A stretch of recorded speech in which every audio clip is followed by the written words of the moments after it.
The fight world is spiraling into chaos, and every week brings a new headline more shocking than the last. In just the past few days, we've seen Sean Strickland slapped with a suspension after storming into a cage and attacking a fighter in Nevada. Rampage Jackson lost his mind after his son was nearly head-kicked unconscious in what was supposed to be light sparring. Frankie Edgar, at 44 years old, stunned everyone by announcing a comeback in bare-knuckle fighting. And if that wasn't enough to rattle fans, boxing is about to step into a new level of controversy with J-PAO and Gervonta Tank Davis agreeing to fight. A matchup that's so bizarre, so reckless, and so money-driven that it could either go down as the biggest payday in boxing history or the final nail in the coffin for its credibility. But listen to this. The headlines themselves don't even tell the full story. Behind the scenes, there are business deals, PR stunts, health risks, and power moves shaping the future of combat sports in ways fans never expected.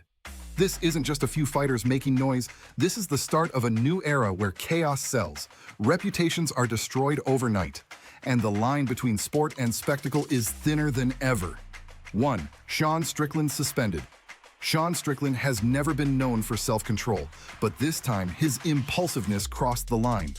At a Tough Enough event in Nevada back in June, Strickland jumped into the cage mid-fight and attacked another fighter, sparking outrage across the MMA community.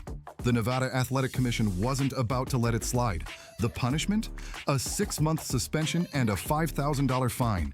Now here's where it gets interesting. The suspension could be reduced to 4.5 months if Strickland completes anger management classes. And instead of treating this like a setback, Strickland did what only Strickland would do. He turned it into content. He posted a photo online saying he's ready to take the classes, and then, his words, he's coming back to beat Khamzat Chimaev. But that's not all.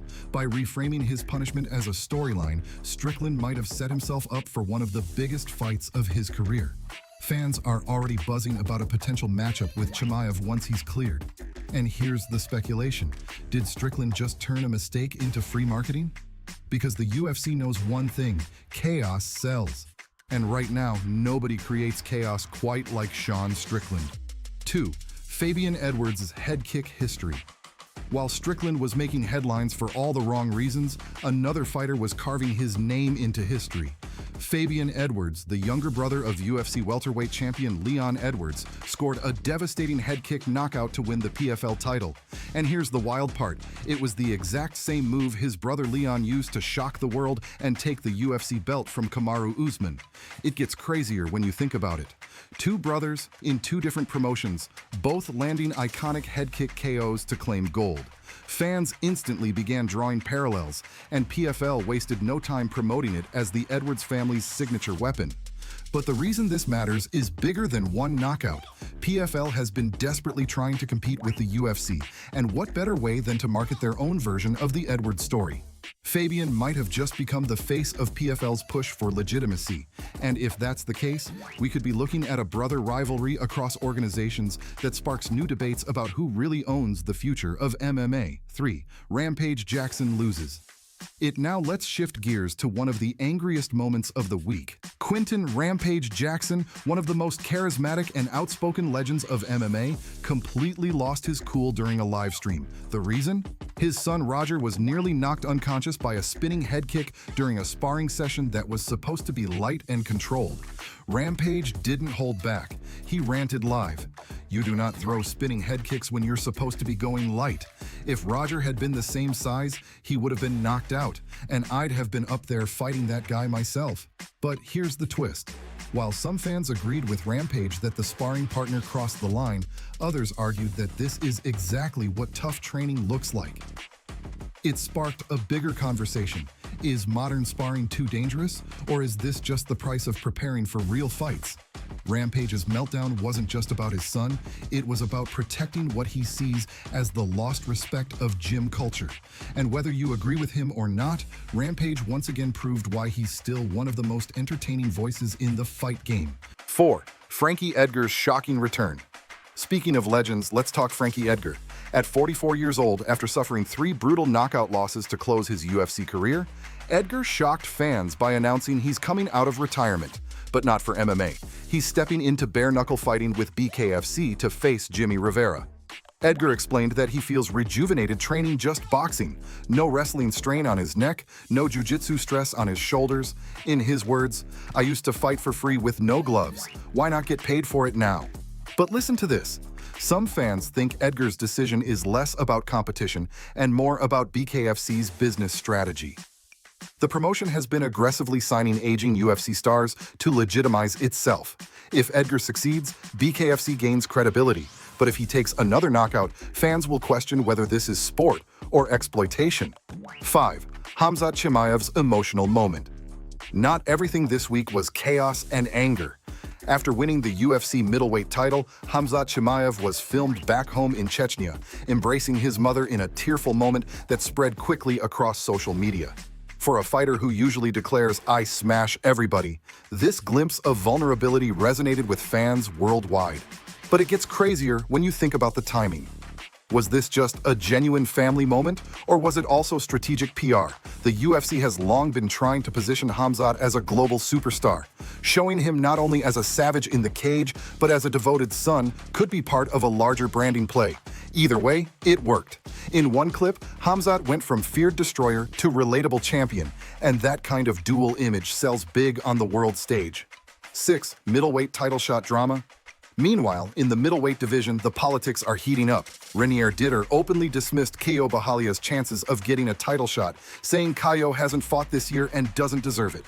Ditter reminded fans that he's racked up 5 wins in 2025, while Caio has been inactive. He even pointed to Anthony Fluffy Hernandez as more deserving. But the reason this is happening is clear. UFC matchmaking has never been just about wins and losses. It's about who sells fights. And Caio, with his fan base and marketability, might still get the nod over more active fighters. So while Ditter talks merit, the UFC talks money. And history tells us which one usually wins. Section 7. Mike Perry and Dylan Dennis team. Up, in a plot twist, nobody predicted, Mike Perry posted footage of himself sparring with Dylan Dennis. 2 of the most controversial names in combat sports suddenly working together ahead of Dennis's boxing match with Warren Spencer. But listen to this. Some insiders believe this wasn't random. Perry and Dennis could be setting the stage for a future BKFC x Misfits crossover. If that's true, the fight world might be entering an era where the line between combat sport and pure entertainment completely disappears. Section 8. Conor McGregor's surprise seminar. Then came Conor McGregor casually showing up in Naples, Italy, to host a seminar. Fans were stunned by how sharp he looked while teaching fighters. Clips spread online, and instantly the question popped up, is Conor secretly preparing for a comeback? It gets crazier when you consider that McGregor has been quietly investing in business ventures across Europe. These seminars may not be random appearances, they could be part of a carefully planned comeback rollout. One where he reminds the world that no matter how long he's been out, he's still the most famous name in fighting. 9. Dana White drops woke sponsor. And then there's Dana White, never one to hold back. On Jay Cutler's podcast, White revealed he cut ties with a massive sponsor because they became too woke.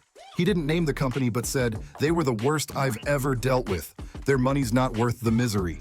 But the reason this is important goes beyond one sponsor. White just sent a clear message to the entire industry. The UFC doesn't need big corporate money if it comes with strings attached. That might sound bold, but it could backfire. Some brands may now hesitate to work with the UFC, fearing they'll be cut the moment things get difficult. Once again, White showed that for him, control matters more than money. But is that protecting the UFC or putting his pride ahead of its future? 10. Brian Ortega's weight cut disaster. Brian Ortega's week turned into a nightmare in Shanghai. He missed the 145-pound featherweight limit by such a huge margin that some outlets reported his fight against Aljamain Sterling was off. Only after medical treatment and special allowances was the fight salvaged at 153 pounds. But it gets worse. At the face-off, Ortega already looked weak and drained, sparking fears about his long-term health. This isn't just about one fight. It's about whether Ortega's body can still handle the demands of the featherweight division. And the whispers are already starting. Should the UFC push him up to lightweight before something serious happens? 11. Jake Paul vs. Gervonta Tank Davis. Now for the fight that might be the wildest of them all. Jake Paul, the YouTube star-turned-boxer, is officially booked to face Gervonta Tank Davis this November. One fights near 200 pounds, the other is a pound-for-pound knockout machine at 135. On paper, it makes absolutely no sense. But listen to this. If Tank loses, he could sacrifice not just his reputation, but his WBA title, since he skipped a mandatory rematch to take this fight. Critics are calling it a circus act. Ryan Garcia already blasted it as a disaster for boxing. The reason it's happening, of course, is money. This fight could generate record-breaking pay-per-view numbers, but the danger is real. If Tank gets humiliated, it could stain his legacy forever. And if Jake-Paul wins, boxing purists may never forgive the sport for letting it happen. So is this the most outrageous fight in boxing history or the smartest business move of the decade?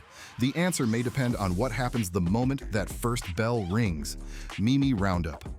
And as always, the internet turned it all into memes. Ortega's weight miss, Rampage's furious rant, Dana White's sponsor story, it was all clipped, edited, and turned into viral gold within hours. But here's the truth. Beyond the jokes and highlights, combat sports are in the middle of an identity crisis. Is this about athletic competition or about chaos and entertainment?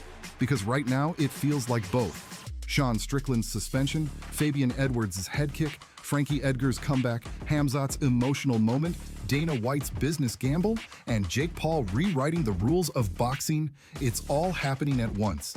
And it's proof that in today's fight world, anything can happen. So what do you think? Are we watching the sport we love evolve or unravel? Drop your thoughts below, hit that subscribe button, and get ready. Because the next headline could be even crazier.